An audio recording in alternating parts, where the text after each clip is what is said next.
Shalom saudaraku yang dikasihi Tuhan. Selamat Paskah. Tuhan Yesus memberkati. Kita akan memulai ibadah kita.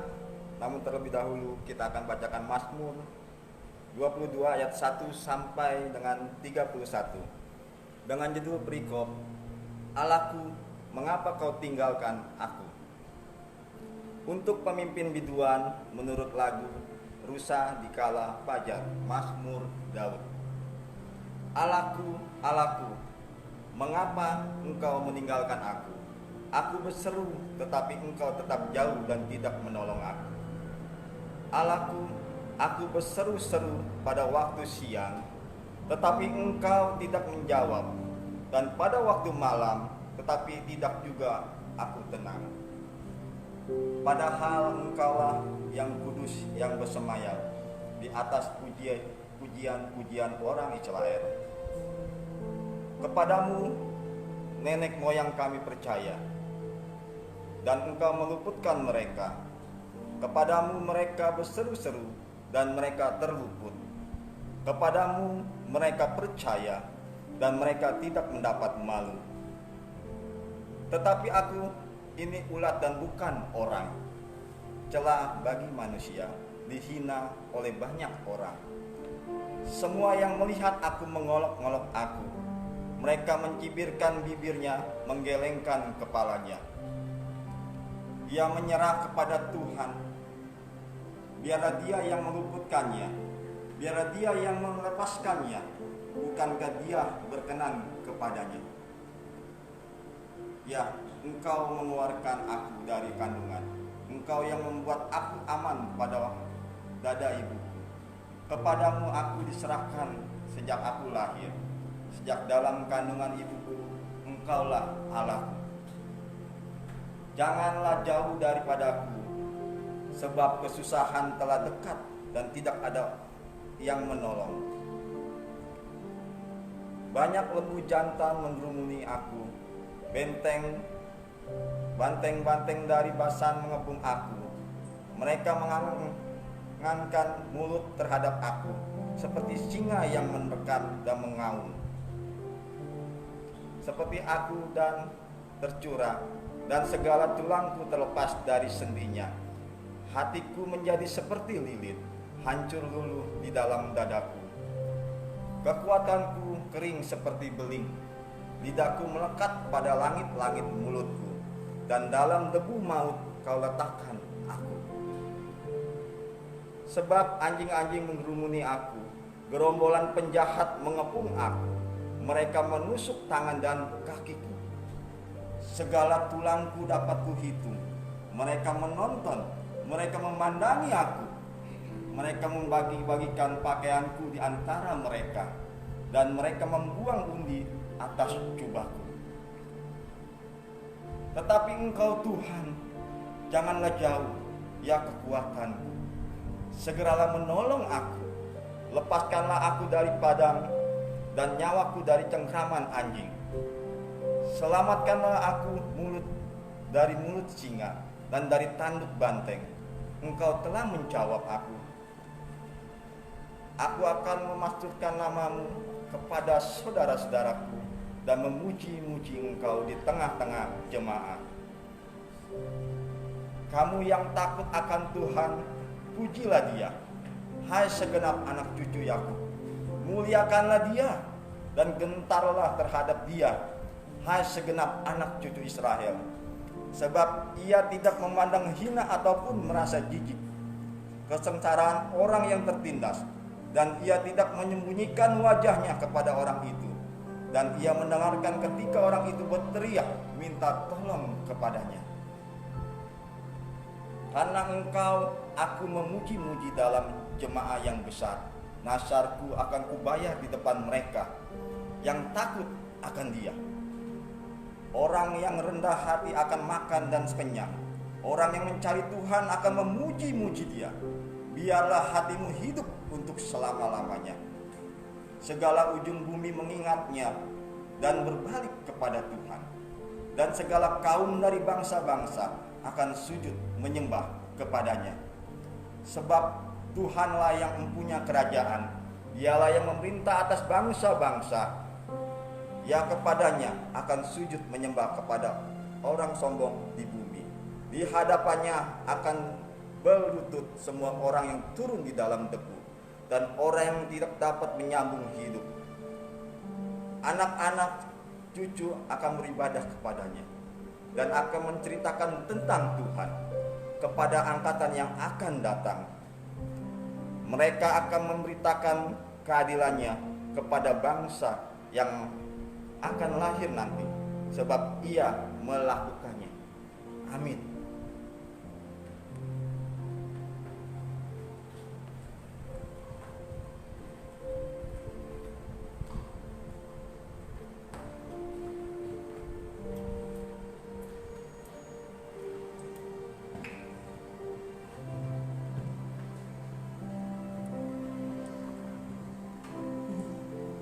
Shalom saudara sekalian.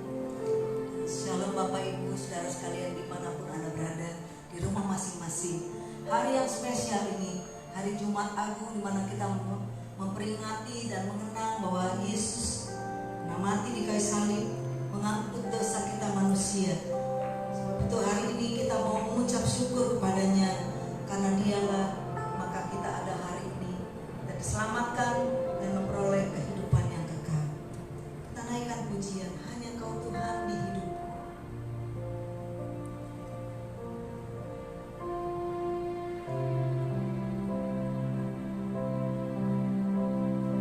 Hanya Kau Tuhan di hidupku.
kami sekalian.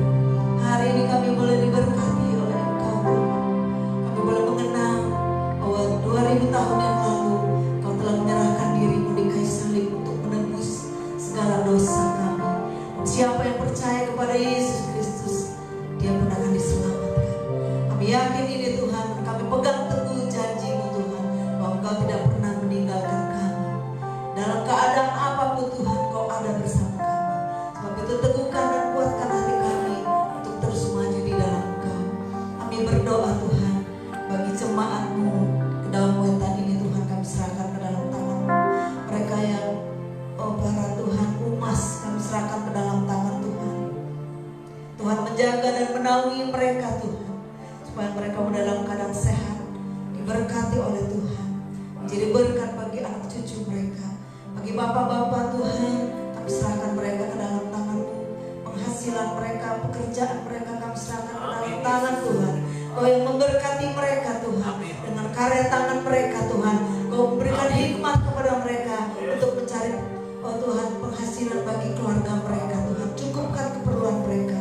Bagi ibu-ibu yang mendampingi anak-anaknya Tuhan di rumah untuk belajar, untuk mendidik mereka Tuhan. Kau juga kuatkan, berikan kesehatan yang ekstra Tuhan, berikan kemampuan yang sungguh Tuhan, berikan hati yang sukacita agar mereka dapat menjadi ibu penopang Tuhan di keluarga, menjadi penolong bagi keluarga di rumah Tuhan, sehingga nama Tuhan dipuji dan dimuliakan. Kami berdoa buat Provinsi Banten ini Tuhan, kami serahkan ke dalam tangan-Mu Tuhan, yang menyertai dan memimpin Tuhan Provinsi Banten Tuhan, para wali kota Tuhan, Pak Gubernur yang ada Tuhan, kami serahkan di dalam tangan-Mu Tuhan, jajaran segala jajarannya Tuhan, dari yang tingkat tinggi sampai yang di bawah sekalipun Tuhan. Kau berikan hikmat kepada mereka, berikan mereka roh yang takut akan Tuhan, untuk memuji dan memuliakan nama-Mu. Berkati hidup mereka, berkati para dokter, para medis Tuhan, perawat yang merawat orang-orang sakit yang terkena COVID. Kami serahkan di dalam tangan-Mu Tuhan, biar Tuhan menyertai mereka.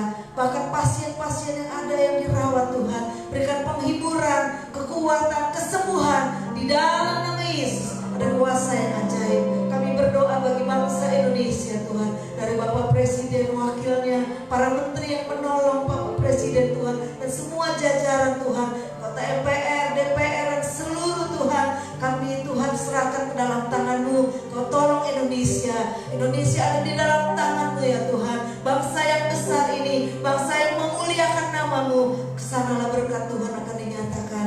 Dan Tuhan akan memberkati, menolong, sehingga memulihkan keadaan Indonesia, sehingga Indonesia penuh dengan kemuliaan Tuhan. Terima kasih Tuhan, terima kasih untuk hari Jumat Agung, hari yang sakral bagi kami Tuhan, anak-anak-Mu. Kami boleh memuji dan memuliakan nama-Mu saat ini. Di dalam nama Tuhan Yesus kami berdoa dan bersyukur. Semuanya kita katakan amin. Haleluya. Kita naikkan pujian hari ini. Serahkanlah hidup kita kepada Tuhan, seberat apapun hari ini, karena Tuhan yang akan mengangkat segala penyakit kita, kesusahan kita, penderitaan kita hari ini.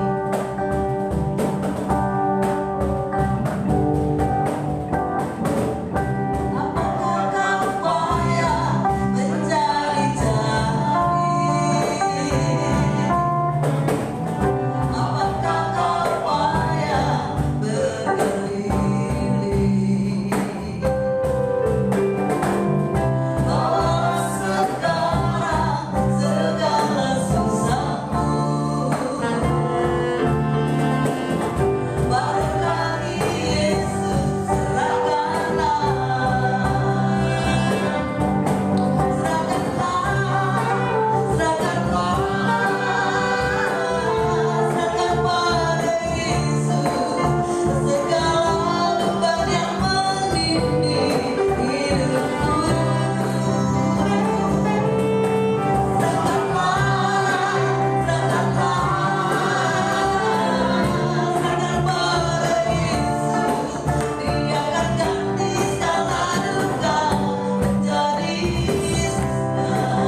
Dari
buat kita sekalian. Amin.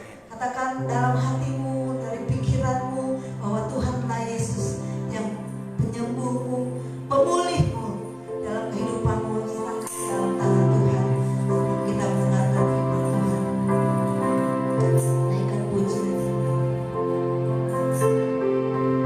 Kaulah Tuhan penyembuhku, Kau sembuhkan sakitku,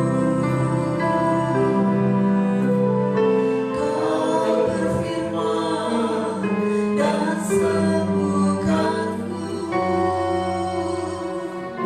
Kau Tuhan penyembuhku, Kau Tuhan pemulihku. Kaulah Tuhan pemulihku, Kau pulihkan hidupku, Kau berfirman dan pulihkanku,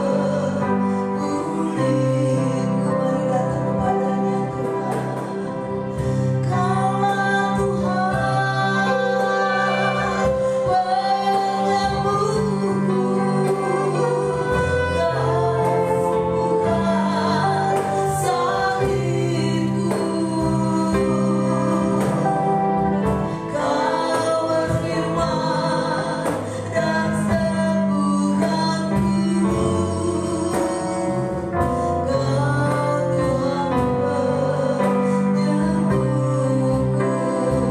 Mari datang kepadanya Tuhan. Kaulah Tuhan penyembuhku,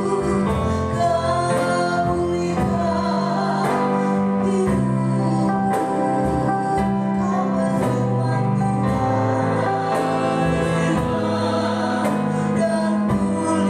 sembuhkan sakitku,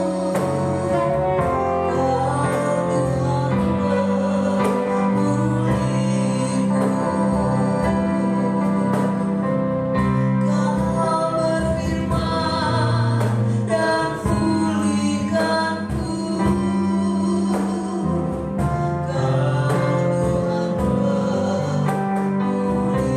Tuhan penyembuhku, Kau Tuhan pemulihku.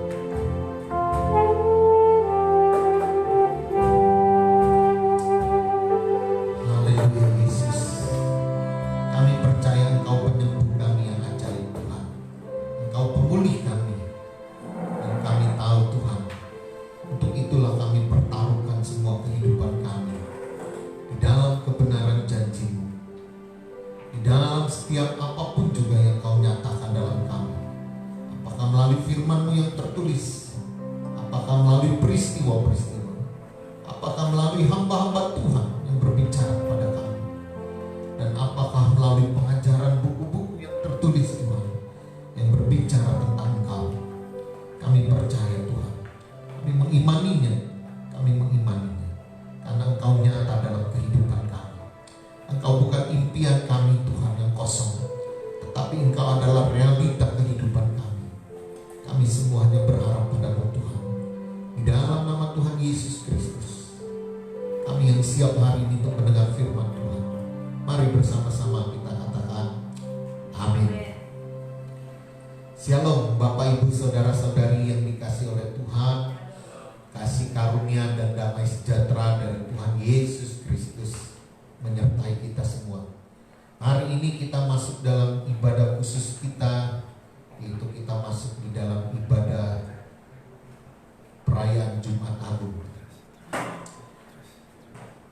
Ada dua hal yang ingin saya sampaikan pada Jumat Agung di sini, pada hari ini, pada tahun ini. yaitu saya ingin bercerita apa yang terjadi di bumi, dan satu sisi saya ingin bercerita apa yang terjadi di surga. Nah, mari kita lihat bersama-sama apa sesungguhnya yang terjadi di bumi. Di dalam Markus pasal 14 ayat 17 sampai ayat yang ke-21 itu diceritakan tentang Yudas Iskariot. Ya, saya akan bacakan bagi kita semua, Bapak, Ibu, saudara-saudari yang dikasihi oleh Tuhan yang di rumah, boleh ikut juga membaca bersama-sama. Markus pasal 14 ayat 17 sampai 21 mengatakan demikian. Setelah hari malam, datanglah Yesus bersama-sama dengan ke-12 murid itu. Ketika mereka duduk di situ dan sedang makan, Yesus berkata, "Aku berkata kepadamu, sesungguhnya seorang di antara kamu akan menyerahkan aku, yaitu dia yang makan dengan aku." Maka sedihlah hati mereka, dan seorang demi seorang berkata kepadanya, "Bukan aku ya Tuhan." Ia menjawab, "Orang itu ialah salah seorang dari kamu yang 12 ini. Dia yang mencelupkan roti ke dalam satu pinggan dengan aku. Anak manusia memang akan pergi sesuai dengan apa yang tertulis tentang dia. Akan tetapi celakalah orang yang olehnya anak manusia itu diserahkan. Adalah lebih baik bagi orang itu sekiranya ia tidak dilahirkan." Keras sekali ucapan ini Yesus katakan tentang Yudas Iskariot ini. Dikatakan ada lebih baik baginya jika sekiranya ia tidak dilahirkan. Kalau sampai Tuhan sendiri yang berkata demikian, ada suatu penyesalan yang dalam sekali dalam hatinya. Mengapa Yudas Iskariot mengkhianati Yesus? Dalam Markus pasal 14 ayat 1 sampai 10, kita mundur ke belakang. Dikatakan demikian, hari raya Paskah dan hari raya roti tidak beragi akan mulai 2 hari lagi. Imam-imam kepala dan ahli-ahli Taurat mencari jalan untuk menangkap dan membunuh Yesus dengan tipu muslihat. Sebab mereka berkata, "Jangan pada waktu perayaan, supaya jangan timbul keributan di antara rakyat." Ketika Yesus berada di Betania, di rumah Simon si Kusta, dan sedang duduk makan, datanglah seorang perempuan membawa suatu buli-buli pualam berisi minyak narwastu murni yang mahal harganya. Setelah dipecahkannya leher buli-buli itu, dicurahkannya minyak itu ke atas Yesus. Ada orang yang menjadi gusar dan berkata seorang kepada yang lain, "Untuk apa pemborosan minyak narwastu ini? Sebab minyak ini dapat dijual 300 dinar lebih, dan uangnya dapat diberikan kepada orang-orang miskin." Lalu mereka memarahi perempuan itu, tetapi Yesus berkata, "Biarkanlah dia. Mengapa kamu menyusahkan dia? Ia telah melakukan suatu perbuatan yang baik padaku, karena orang-orang miskin selalu ada padamu, dan kamu dapat menolong mereka bila mana kamu menghendakinya.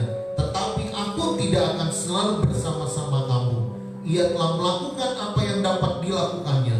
Tubuhku telah diminyakinya sebagai persiapan untuk penguburanku. Aku berkata kepadamu, sesungguhnya di mana saja Injil diberitakan di seluruh dunia, apa yang dilakukannya ini akan disebut juga untuk mengingat dia."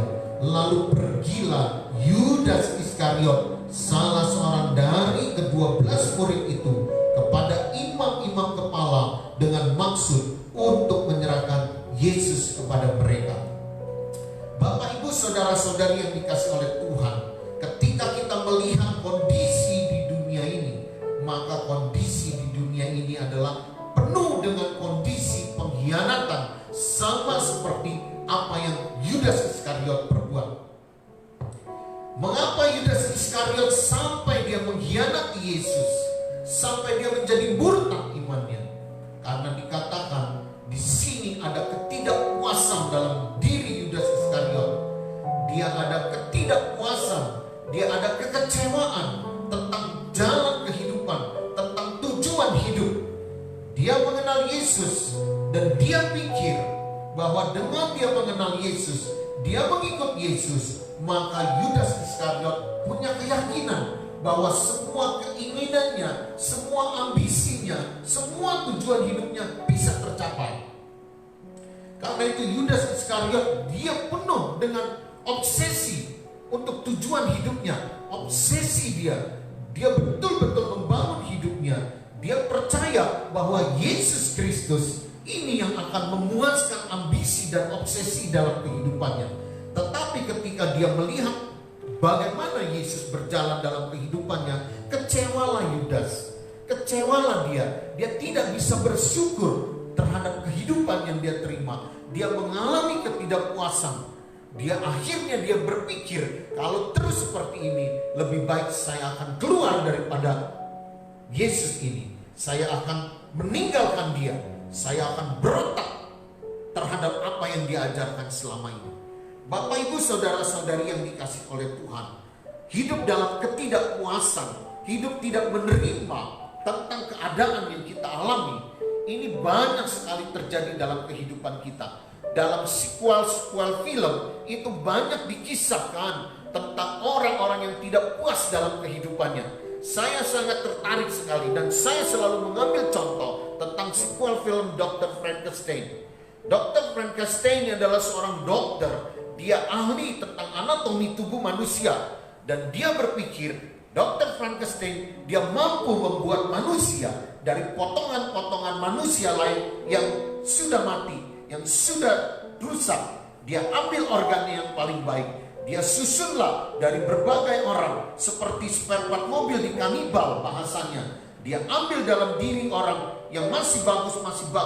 Dia kumpulkan semua organ manusia ini. Dia jahit, dia sambung semua dan dia hidupkan. Ketika makhluk ini dihidupkan, makhluk ini hidup. Makhluk ini hidup, tetapi dengan suatu keadaan tubuh yang sungguh mengerikan sekali. Dia sangat sekali menakutkan. Karena mungkin tangannya akan berbeda, kakinya akan berbeda, wajahnya akan berbeda.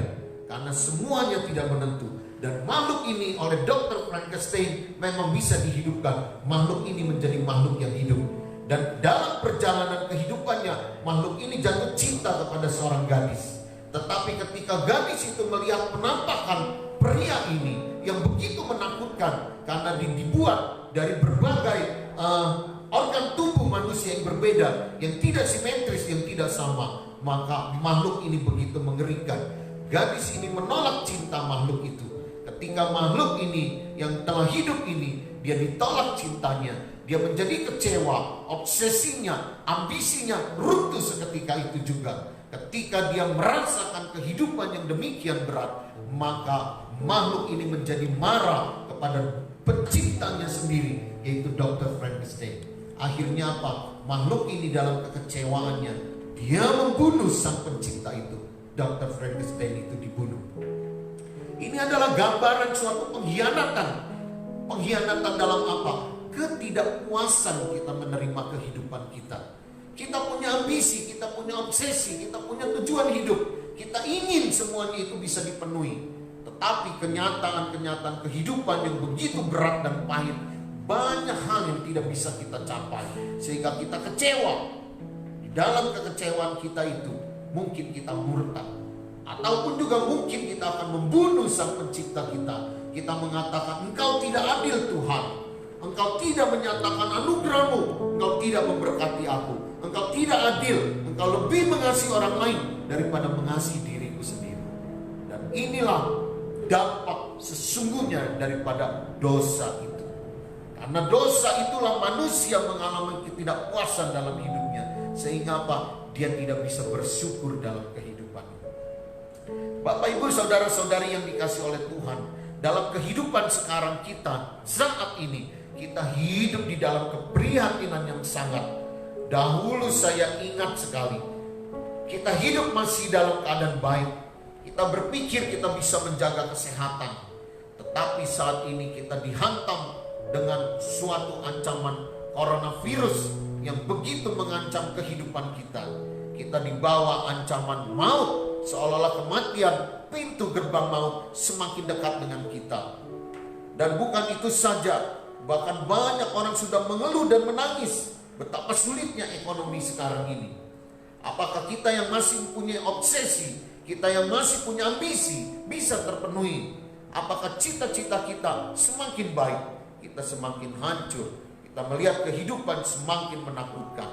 Nah, dalam keadaan-keadaan seperti ini, keadaan di dunia seperti ini, apakah kita tidak bisa bersyukur kepada Tuhan? Ini adalah suatu tantangan bagi kita. Bapak, Ibu, Saudara-saudari yang dikasihi oleh Tuhan, hari ini mari kita percaya. Mungkin kalau Bapak Ibu saya ajak untuk percaya kepada Tuhan, bahwa Tuhan sedang berbuat sesuatu yang baik. Mungkin Bapak Ibu mengatakan, apa iya saat ini Tuhan masih melakukan sesuatu yang baik? Saya ingin mengatakan Bapak Ibu, inilah yang terjadi di dunia. Kekecewaan kehidupan, ketakutan, kekhawatiran, ketidakberdayaan kita semakin menjadi nyata. Tetapi hari ini mari kita lihat ada suatu ayat yang ingin saya singkapkan pada hari Jumat Agung ini, yaitu nubuatan di dalam kitab Wahyu. Di dalam kitab Wahyu pasal yang ke-7, kita akan baca ayat 19 sampai ayat 17. Apa yang terjadi? Demikian di dalam kitab Wahyu. Kemudian daripada itu aku melihat sesungguhnya suatu kumpulan besar orang yang banyak, yang tidak dapat terhitung banyaknya, dari segala bangsa dan suku dan kaum dan bahasa, berdiri di hadapan tahta dan di hadapan Anak Domba, memakai jubah putih dan memegang daun-daun palem di tangan mereka. Dan dengan suara nyaring mereka berseru, keselamatan bagi Allah kami yang duduk di atas tahta dan bagi Anak Domba. Dan semua malaikat berdiri mengelilingi tahta, dan tua-tua dan keempat makhluk itu, mereka tersungkur di hadapan tahta itu dan menyembah Allah sambil berkata, amin. Puji-pujian dan kemuliaan dan hikmat dan syukur dan hormat dan kekuasaan dan kekuatan bagi Allah kita sampai selama-lamanya. Amin. Dan seorang dari antara tua-tua itu berkata kepadaku, siapakah mereka yang memakai jubah putih itu, dan dari manakah mereka datang? Maka kataku kepadanya, Tuanku, Tuhan mengetahuinya.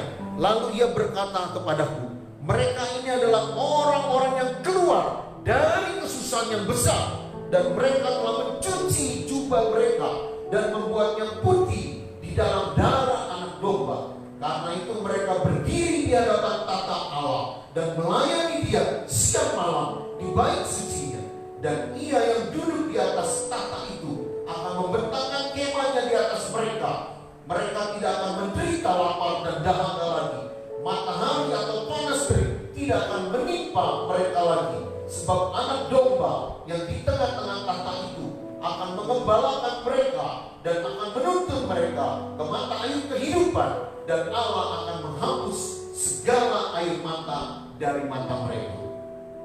Bapak, Ibu, Saudara-saudari yang dikasihi oleh Tuhan, ketika kita melihat di dalam nubuatan dalam kitab Wahyu pasal 7 ayat 9 sampai 17 ini menceritakan bahwa ada ribuan orang, akan banyak sekali orang dari segala bangsa, suku dan bahasa.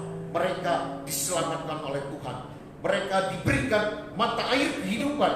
Air mata akan dihapus dari mata mereka. Mereka akan hidup dalam kebahagiaan yang kekal. Dan siapakah mereka ini?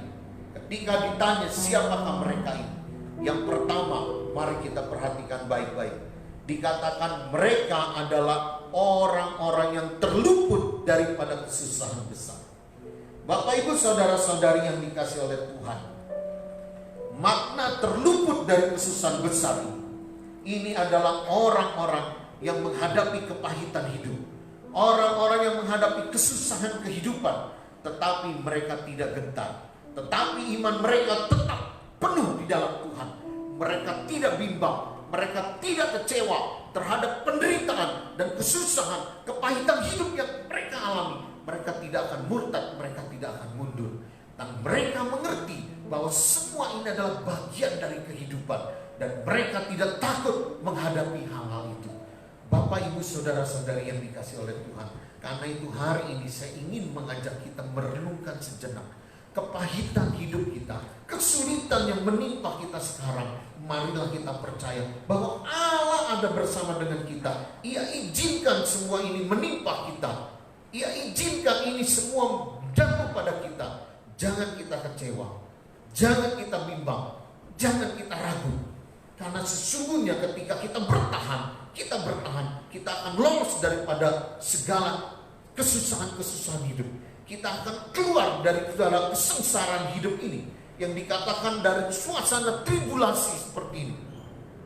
Saya tidak ingin mengatakan bahwa kita masuk dalam masa tribulasi yang sudah dinubuatkan. Tetapi kalau kita lihat ayat ini, dikatakan mereka adalah bangsa yang tidak terhitung banyaknya. Mereka adalah orang-orang yang telah keluar, mereka yang luput daripada kesusahan besar itu. Makna luput daripada kesusahan besar ini bukan berarti kita meninggal karena kesusahan besar ini. Bukan berarti kita tewas, kita binasa atas kesusahan besar ini. Tidak. Tetapi kita adalah orang-orang yang bertahan hidup di dalam kesusahan besar ini. Kita tidak beralih iman kita. Kita tidak tergoncang, kita tidak kecewa, tetapi kita bisa bersyukur atas segala yang terjadi dalam kehidupan ini. Kalau kita bisa lalui ini, maka kita akan menjadi bilangan orang-orang yang akan menerima air kehidupan. Kita akan menjadi bilangan orang-orang yang hidup di dalam kemuliaan Allah selama-lamanya. Bapak Ibu saudara-saudari, perhatikan. Karena itu perhatikanlah kehidupan kita. Kita tahu kehidupan yang sulit seperti ini, tapi mari kita mengucap syukur. Kita jadi orang yang mengucap syukur. Jangan kita kecewa. Jangan kita kecewa. Kalau kita kecewa, kita akan mengkhianati Tuhan kita. Kita akan membunuh Sang Pencipta kita. Sama kita seperti Yudas Iskariot, yang begitu dalam kedukaannya Tuhan sendiri sampai mengatakan lebih baik dia tidak dilahirkan di dunia ini. Saya tidak mau kalau sampai Tuhan mengatakan hal itu kepada saya atau kepada Bapak Ibu saudara-saudari yang saya cintai. Jangan kita menjadi seperti Yudas Iskariot, tetapi mari kita bertahan dalam kesusahan hidup kita. Dan apa yang mereka perbuat di dalam mereka menjaga bisa lolos dari kesucian hidup mereka. Di dalam ayat 14 yang bagian B, mereka ini adalah orang-orang yang keluar dari kesusahan yang besar, dan mereka telah mencuci jubah mereka dan membuatnya putih di dalam darah anak domba. Haleluya, haleluya. Mereka adalah orang-orang yang membuat putih jubahnya dan mencucinya dengan darah anak domba Allah. Artinya orang-orang ini dia bisa luput, dia bisa bertahan di dalam pencobaan. Yang pertama, dia percaya bahwa Yesus Kristus mati bagi dia di kayu salib. Darah anak domba nyata tertumpah, dan atas dasar darah anak domba inilah mereka menyucikan jubahnya, mereka membuat putih jubahnya, mereka hidup dalam kesucian, mereka menjaga iman mereka. Orang-orang yang percaya kepada Tuhan Yesus Kristus, mereka akan kuat menghadapi ini. Karena bagi mereka, obsesi mereka bukanlah ambisi pribadi yang harus dikembangkan, harus dipenuhi kehidupannya. Sebab ketika ambisi kita, obsesi kita penuhi dalam kehidupan ini, kita akan hidup penuh dengan kesengsaraan, dan kita akan jatuh dalam dosa. Ketika kita berbuat dosa, maka itu menjadi masalah-masalah kehidupan kita, masalah-masalah buatan yang kita olah, yang kita lakukan, sehingga kita tidak bisa menyucikan jubah kita. Kita tidak bisa membuat putih jubah kita dengan darah anak domba Allah. Amin. Nah, karena itu mari Bapak Ibu saudara-saudari yang dikasih oleh Tuhan, gereja kita di dalam keadaan apapun, kita mengajak tetap kita melakukan 5P. 5P adalah menjadi fokus tujuan kehidupan kita. Di tengah kesulitan seperti ini, kita tetap melakukan 5P. Penjangkauan tetap kita lakukan. Kita akan melakukan terus penjangkauan melalui apa? Komunikasi, alat-alat komunikasi yang semakin canggih sekarang. Kita bisa menjangkau di mana-mana. Dengan adanya kondisi lockdown sekarang ini, saya perhatikan pertemanan saya di Facebook semakin meningkat. Karena saya pikir, saya bisa, mereka bertemu dengan saya, menjangkau saya. Teman-teman yang sudah puluhan tahun, mereka bisa saya hubungi. Persekutuan juga kita bisa bangun melalui alat-alat komunikasi kita. Bangun persekutuan, jangan berdiam diri di rumah. Buka media sosialmu. Bangun persekutuan dengan orang-orang yang kau kasihi, dengan teman-temanmu. Chatting di situ. Pemuritan, kita juga bisa menyampaikan pengajaran-pengajaran, menguatkan saudara-saudari kita yang lain yang di dalam posisi kelemahan melalui teknologi-teknologi yang ada. Gunakan itu. Penyembahan pun, peribadatan kita bisa lakukan di rumah. Kita bisa lakukan di rumah. Karena sesungguhnya kita orang-orang yang percaya kepada Yesus Kristus, kita semua adalah imamat yang rajani. Setiap suami, setiap kepala keluarga di rumah, mereka adalah imam-imam bagi keluarga itu. Bangkitkan ini, karena Immanuel, yaitu Allah beserta dengan kita, Allah akan ada di rumahmu. Sekalipun engkau di rumah hanya 2 atau 3 orang, 4 orang, Allah akan hadir. Sembahlah Dia siang dan malam di situ bersama-sama. Cari waktu untuk berdoa bersama. Cari waktu suami istri bergandengan tangan bersama anak-anak, berdoa bersama, menyembah Tuhan. Itu adalah ibadahmu. Dan juga pelayanan kita bisa lakukan. Jangan kita menganggap diri kita saja yang menderita. Saudara-saudara kita yang lain pun banyak yang berkesusahan. Mari kita bangun pelayanan-pelayanan kasih. Mereka banyak yang berkekurangan, mereka yang tidak punya pengharapan dalam kondisi ekonomi yang tertekan sekarang ini. Bangkitkan pelayanan kita. Kita bisa atur ini bersama-sama. Dan kalau kita terus melakukan ini, kita hidup bukan bagi diri kita sendiri, kita hidup bagi orang lain, kita hidup bagi Yesus, maka engkau akan kuat menghadapi kesusahan-kesusahan ini. Amin. Engkau akan kuat. Engkau pada akhir zaman, engkau akan dikatakan, mereka ini adalah orang-orang yang lolos dari kesusahan besar itu. Karena mereka telah membuat jubahnya putih dan menyucikannya dengan darah anak domba. Tetapi kalau engkau hidup bagi dirimu sendiri, engkau terus mengejar obsesimu, engkau mengejar ambisimu, engkau akan frustasi, engkau akan binasa, dan engkau akan jatuh dalam dosa. Mungkin Allah akan berkata kepadamu, sesungguhnya lebih baik engkau tidak dilahirkan di bumi. Karena itu mari bertobatlah. Pada hari Jumat Agung ini kita mengenang, kita mengingat bagaimana Yesus Kristus mati. Darahnya dicurahkan bagi kita. Itulah yang menyucikan kita. Itu yang menyucikan hidup kita. Itu yang membuat roh kita dibangkitkan, roh kita hidup. Amin. Mari kita bersama-sama akan melakukan sakramen perjamuan kudus. Bapak Ibu Saudara-saudari yang dikasihi oleh Tuhan, yang di rumah pun, dimanapun kau berada, bagi jemaat yang sudah kami kirimkan roti, hosti, dan anggur perjamuan, mari siapkan.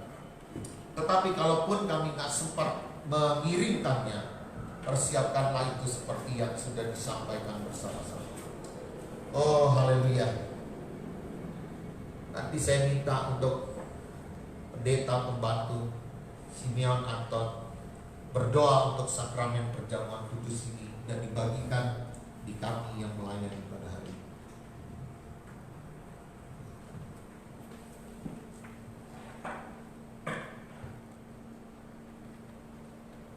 Haleluya Tuhan. Haleluya.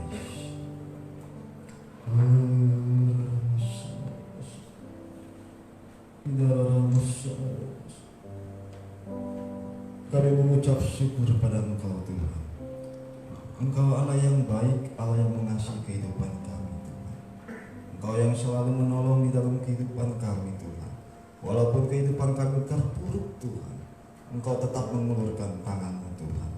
Tak habis-habisnya kasih setia-Mu Tuhan di dalam kehidupan kami Tuhan. Anugerah-Mu Tuhan selalu melimpah Tuhan dalam kehidupan kami Tuhan. Dan siang hari ini Tuhan, kami akan menerima perjamuan kudus ini Tuhan. Yang roti yang adalah tubuh-Mu, anggur yang adalah darah-Mu Tuhan, mengingatkan kami Tuhan akan pengorbanan-Mu Tuhan 2000 tahun yang lalu Tuhan. Engkau yang menghapuskan segala dosa-dosa kami Tuhan, menebus segala dosa kami Tuhan, hingga menjadikan kami putih seperti salju Tuhan. Kami mengucap syukur dan kami berterima kasih Tuhan buat segala kebaikan-Mu Tuhan. Terima kasih Tuhan. Kami siapkan hati dan pikiran kami Tuhan untuk menerima perjamuan suci. Terima kasih Tuhan. Di dalam nama Yesus Kristus. Haleluya. Amin.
Mari kita pegang hostia, roti di tangan kanan kita.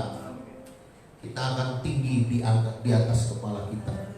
Dalam 1 Korintus pasal yang ke-11 ayat 24 dan 25, 26. Demikian firman Tuhan. Dan sesudah itu ia mengucap syukur atasnya. Ia memecah-mecahkannya dan berkata, inilah tubuhku yang diserahkan bagi kamu. Perbuatlah ini menjadi peringatan akan aku. Haleluya. Bapak, Ibu, saudara-saudari yang dikasihi oleh Tuhan, pada hari Kamis malam saat perjamuan terakhir, Yesus mengambil roti dan memecah-mecahkannya dan berkata kepada murid-muridnya, makan dan terimalah, inilah tubuhku yang diserahkan bagi kamu. Kita tahu bahwa tubuhnya telah dihancurkan, darahnya mengalir, dan darah anak domba Allah itulah, dialah yang menjadi sumber kekudusan, sumber kesucian. Itulah yang menjadi dasar bagi kita untuk berbuat, bertindak, dan kita menerima semuanya ini di dalam nama Tuhan Yesus Kristus. Mari kita makan bersama-sama.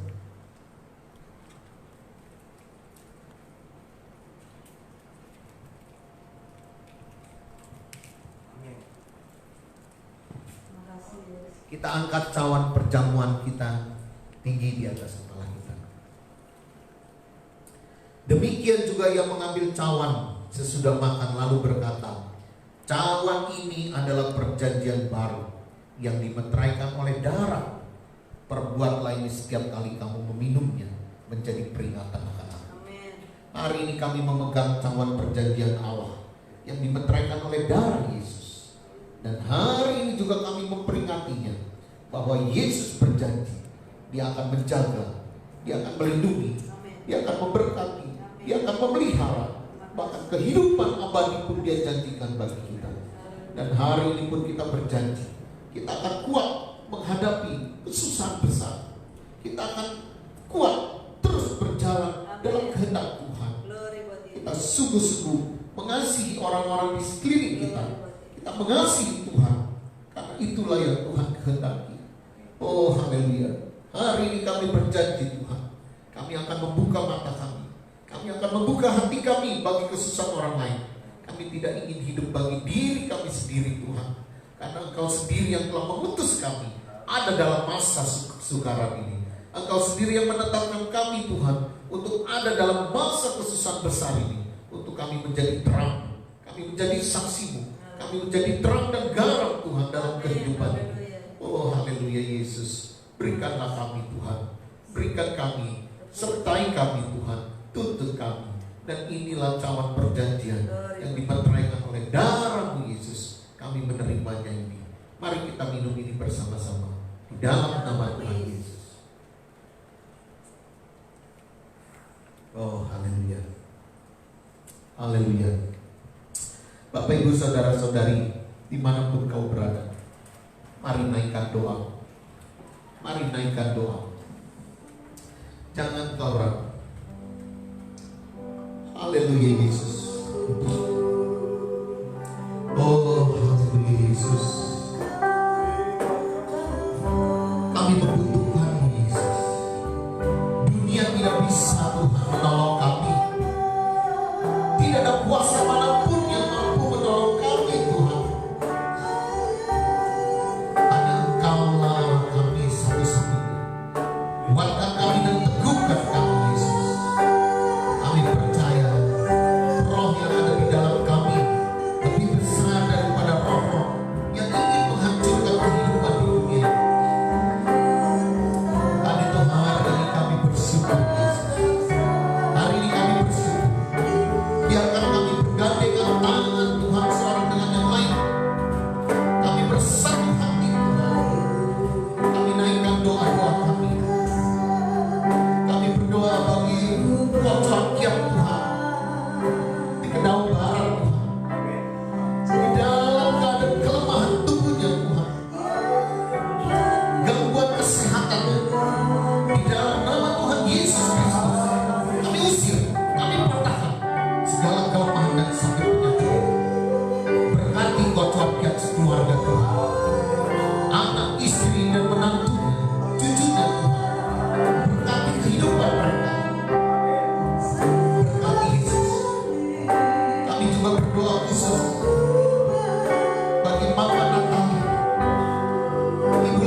semua jemaat Tuhan yang di dalam pergumulan dan kesusahan Tuhan.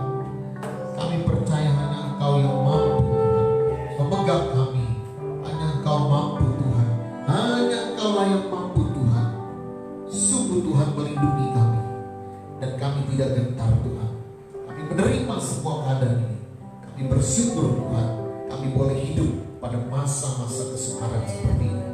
Kami bangga Tuhan. Kami boleh hidup pada masa-masa seperti ini. Karena kami akan kisahkan ini. Kami akan ceritakan kepada generasi-generasi yang akan datang bahwa tangan Tuhan tidak pernah kurang. Tangan Tuhan selalu terulur. Anugerahnya selalu melimpah. Dikala dunia tidak bisa memberi pengharapan, Engkau memberikan pengharapan. Dalam nama Tuhan Yesus Kristus, kami bersyukur. Hari ini sungguh kami bersyukur. Kami bersyukur Tuhan. Berkati kami semua. Dalam nama Tuhan Yesus Kristus. Bapak Ibu saudara-saudari yang dikasih oleh Tuhan, mari kita buka hati dan angkat tangan di hadapan Tuhan. Tuhan Yesus Kristus memberkati dan melindungimu. Tuhan Yesus Kristus menyinarimu dengan wajahnya dan memberimu kasih karunia. Dia juga menghadapkan wajahnya kepadamu dan memberimu damai sejahtera. Pada hari ini dengan segala kesukacita, bawa dan terimalah segala berkat yang terbaik yang telah disediakan oleh Allah Bapa, pencipta langit dan bumi. Allah anak yang telah mati bagimu di kayu salib, memberikanmu kehidupan kekal, pengampunan dosa, keselamatan, sorga yang mulia, dan Allah Roh Kudus yang berada di hatimu. Dia tinggal bersama denganmu. Dia menguatkan dan meneguhkan. Dia menuntun. Dia berjalan bersama-sama kita untuk melakukan 5P bersama dengan kita. Dia tidak pernah meninggalkan kita. Di dalam nama Tuhan Yesus Kristus, kami menerima semuanya ini. Karena itu marilah kita berdoa bersama. Bapa kami yang di surga, dikuduskanlah namamu, datanglah kerajaanmu, jadilah kehendakmu di bumi seperti di surga. Berikanlah kami pada hari ini makanan kami yang secukupnya, dan ampunilah kami akan kesalahan kami, seperti kami juga mengampuni orang yang bersalah kepada kami. Dan janganlah membawa kami ke dalam pencobaan, tapi lepaskanlah kami daripada yang jahat. Karena Engkaulah yang punya kerajaan dan kuasa dan kemuliaan sampai selama-lamanya. Amin. Bapak Ibu saudara-saudari yang dikasih oleh Tuhan, besok kita akan menghadapi apa yang disebut namanya Sabtu Sunyi. Dan hari Minggunya kita akan membuat perayaan Minggu Paskah. Kita mengingat, kita merayakan, mengenang Yesus Kristus bangkit dari kematian. Dia telah mengalahkan maut. Karena itu iman bagi kita. Kita percaya dia mati, kita percaya dia bangkit, dan kita percaya dia naik ke surga. Oh haleluya. Jangan lupa hari Minggu jam 10 kita akan ibadah tetap dengan cara online seperti ini. Tuhan memberkati kita semua. Haleluya. Amin. Tuhan. Haleluya. Shalom. God bless. Bless. Belum kelihatan. Kelihatannya. Dadah.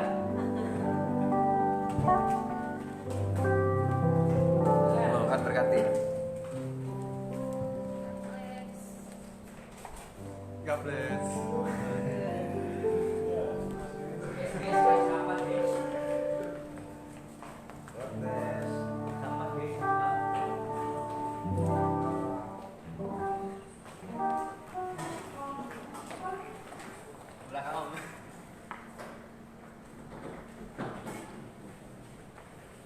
Selamat hari Minggu, saudara. Tuhan Yesus memberkati.